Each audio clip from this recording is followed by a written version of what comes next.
Alrighty, what's up, y'all? Motorcycle therapy time, because it's time for it. I don't need an excuse. I'm just gonna do it. So today's topic is about being authentic, which I found was a lot tougher than I originally thought, right? I thought I was being my authentic self my whole life. And that's hard to realize when somebody convinces you that you haven't been, or you realize that you haven't been. And for me, it was more of a realization along with a little convincing, right? So for the most part, I like to be a person that knows that I tell the truth, or I tell people this is how it is. I present myself the way that I am, and I have nothing else to show you because I'm not hiding, or I'm not faking, or I'm not giving you some type of facade as to anything else than what I'm presenting you. Like, yo, I am what I am, and that's all that I am, and it is what I say it is. But maybe along with that being true, I was also convincing myself that what I was presenting was true. Now, I know that sounds confusing, but two things can be true at the same time. I was filtering. I was watering down what I thought to be authentic.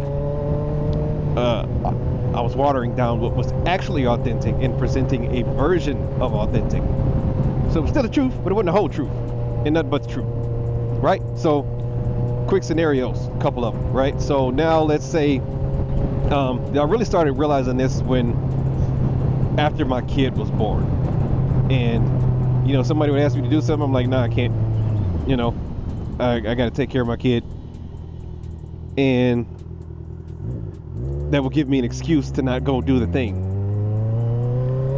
Now that's very true. I did have to take care of my kid, and I know wording can be misconstrued, but what I meant was, no thank you, I don't want to go. I want to be at home with my child, spend time with my kid. I have to take care of my kid. To me, my opinions applies that there is nothing I can do to get out of this situation, and I can't drop my kid off with anyone else so that I can be available for you. What I meant was, I don't want to do this thing that you're doing. I want to be at home with my family and take care of my child. Or, hey, I can't do this because I got to take my kid to gymnastics on Thursday. It's like, yeah, I would love to do that. Unfortunately, I'm going to go with my kid because I got to do this thing that I promised her I'm always going to be there for, or whatever the case. And I realized this again recently with a couple buddies of mine. We were going out to lunch or something. There's been plenty of times where I couldn't make it and everybody just went to lunch. Cool. And then one of my buddies, the most recent time, he couldn't make it, and then one of my other boys was like, yo, should we reschedule? I'm like, for what? Twin Peaks is still gonna be there, bro. We ain't going to Vegas. We ain't scheduling the trip. We can go again.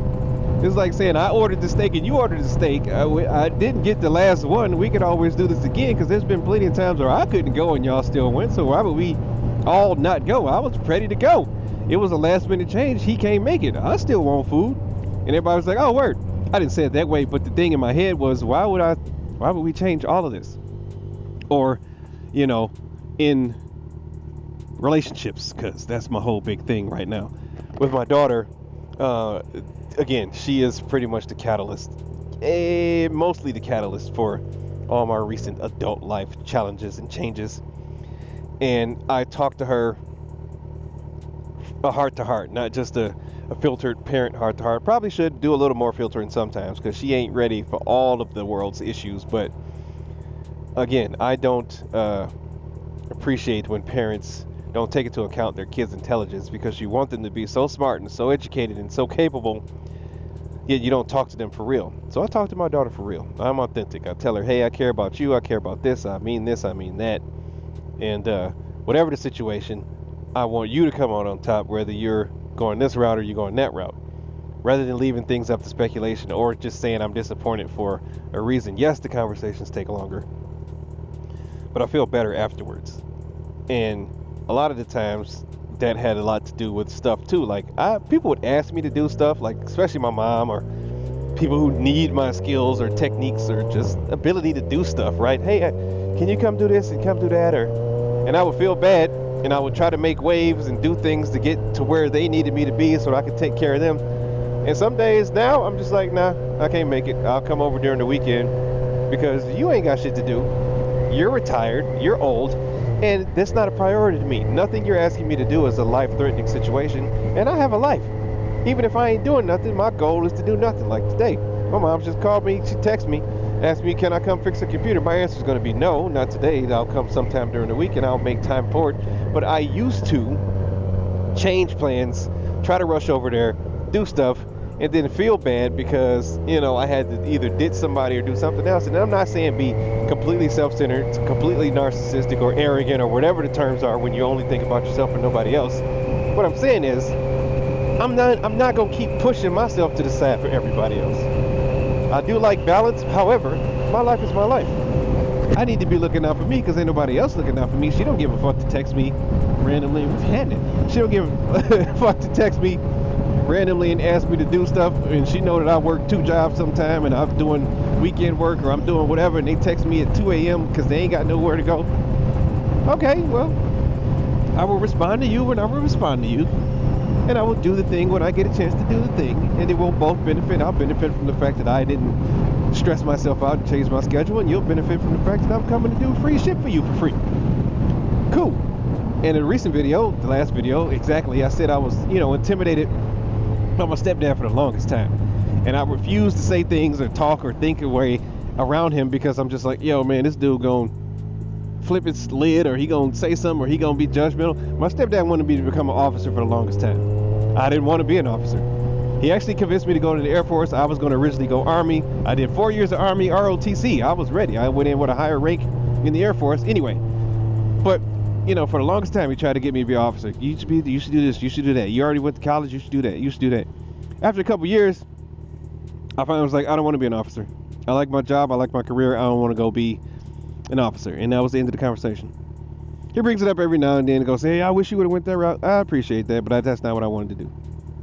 I don't want to. I'm grown. I don't want to. Not doing it simply because I don't want to. There's no underlying factor. There's no stress about it. I don't want to. So now when they, hey, you should do this, you should do that. No, thank you. I don't want to. And that's it. Authentically. I don't have to stress myself out. I don't have to come up with excuses. I don't have to come up with a thesis of why I'm grown. No thanks. Hey, you want to go hang out for drinks? Or no, I don't drink. I might come out there and chill out, but then why would I do that? Because I don't drink, so I'm gonna waste gas going out there. Again, not just on some crazy, I'm going to be selfish and stay home stuff. If there's enough people there that I want to hang around with, I will go. Now, I've switched completely to like friend relationship stuff. Cool. From parents. But even with that, when my parents ask me to fix stuff, or hey, I just got this computer, can you do that? Did you get the one that I asked you to do? No, I went and bought this. Okay, well then I'm sure that someone else can figure that out if you take it to a shop. You asked me to do a thing for you, I did the research. All you had to do was click the link and hit purchase. You bought a system that I don't know. You bought an operating system that I don't know or I'm uncomfortable working with. I'm doing all this work for you for free. The least you could do is take my advice. And if you don't want to do that, I'm sorry, I can't help you. I'm not going to learn a whole new technique and skill because you don't want to listen to the person that you come to for help. Don't like it. That's my authentic self. In relationships, this one most recently I thought I was whatever. My last relationships, I was holding back a lot, keeping my feelings to myself, giving a watered down version of my feelings. And then when I finally did, bad things happened, at least on my end. But my most recent relationship, I was like, hey, this is how I am, this is what it is. I watch porn, I do this, I do that, this is what my favorite food is, this is what I don't like, this is the attitude I won't take, this is what I believe in, this is what my politics are, this is what my religious views are. Boom. Take it or leave it. Not like that, not in a mean way, but if you're uncomfortable with this, I'm cool with it.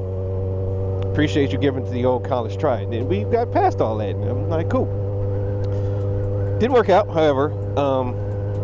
I'm not going to change that technique because to me, I felt that was the best approach. Roadkill. And I just don't want to go through the fake, I'm going to put up with, if you do some shit that I don't like, I'm going to say, I don't appreciate this.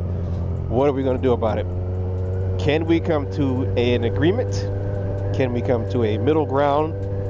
Or is this just going to be Dunsky? Because I'm not going to want to keep dragging this out for the next 30 years or however much longer I could be in a relationship with you when I start building resentment because this is a bigger issue than I wanted it to be because we could have squashed it in the beginning. I'm completely fine with boring. I'm completely fine with not having drama. Oh, y'all relationship, y'all don't never argue. No, because we did the problems. We fixed it.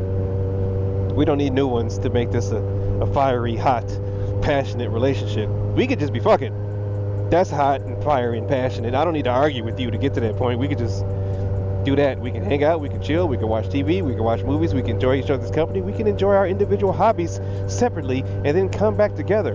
And in the meantime, we don't have to fight in between there. We don't have to have massive disagreements. Yes, we will have things that we don't always 100% mesh on.